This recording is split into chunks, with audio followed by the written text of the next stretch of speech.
গীতসংহিতা ৮৩। হে ঈশ্বর, মৌনী থাকিও না। হে ঈশ্বর, নীরব ও নিস্তব্ধ হইও না। কেননা দেখো, তোমার শত্রুগণ গর্জন করিতেছে, তোমার বিদ্বেষীগণ মস্তক তুলিতেছে। তাহারা তোমার প্রজাদের বিরুদ্ধে চক্রান্ত করিতেছে, তোমার লুক্কায়িত গণের বিরুদ্ধে পরস্পর পরামর্শ আটিতেছে। তাহারা বলিয়াছে, আইসো আমরা উহাদিওকে উচ্ছিন্ন করি, আর জাতি থাকিতে না দিই, যেন ইসরায়েলের নাম আর স্মরণে না থাকে। কারণ তাহারা একচিত্তে মন্ত্রণা করিয়াছে, তাহারা তোমার বিরুদ্ধে নিয়ম স্থাপন করে। ইদোমের তাম্বু সকল ও ইসমাইলীয়গণ, মোয়াব ও হাগারীয়গণ, গবাল, অম্মন ও অমালেক, সোরবাসীদের সহিত পলেস্টিয়া, অসুরিয়া ও তাহাদের সঙ্গে যোগ দিয়াছে। তাহারা লোট সন্তানগণের বাহু হইয়াছে।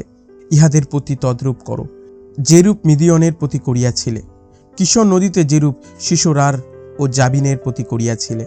তাহারা ঐনদোর বিনষ্ট হইল, ভূমির উপরে সার স্বরূপ হইল। তুমি ইহাদের প্রধানবর্গকে ওরেব ও শোবের সমান করো। তুমি ইহাদের অধিপতি সকলকে সবহ ও সলমুন্নের সমান করো।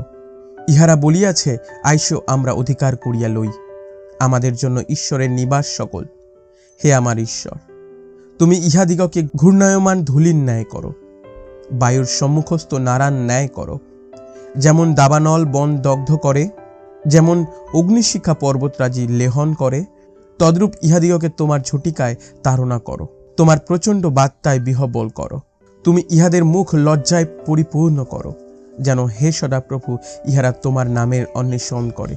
ইহারা চিরতরে লজ্জিত ও বিহবল হোক, ইহারা হতাশ ও বিনষ্ট হোক, আর জানুক যে তুমি, যাহার নাম সদাপ্রভু, একা তুমি সমস্ত পৃথিবীর উপরে পরাৎপর।